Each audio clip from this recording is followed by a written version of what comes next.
எந்த உடம்படிக்கை பண்ணிருப்பேன் கண்டிப்பா. பண்றாங்களா இல்லையா? பண்ணிக்காங்களா இல்லையா? உங்களை அப்ப பண்ணும் பொழுது நீ ஆண்டவர்ல வந்துட்ட. ஆனா அந்த உடன்படிக்கை என்னாச்சு? முறிக்கப்பட்டிருக்கா?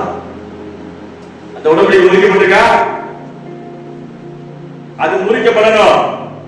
அந்த சத்துருவை நீ துரத்தணும். அதுக்குதான் ஜெபம் பண்ண சொல்றாங்க. ஹல்லேலூயா சொல்லுவோமா? ஹல்லேலூயா சொல்லுவோமா?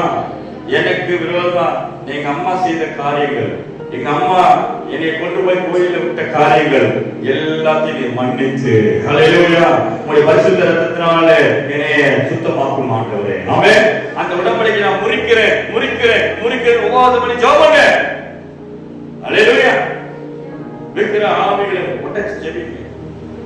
பூர்வீக இந்த குலதெய்வ ஆவிமா, குடும்ப தெய்வத்தின் ஆவிமா, அது எனக்கு ஆகாது. ஹல்லேலூயா. அது நான் அதிலிருந்து விடுதலை ஆகிட்டேன். இயேசு தான் என் குலதெய்வம். ஹல்லேலூயா. இயேசு கிறிஸ்து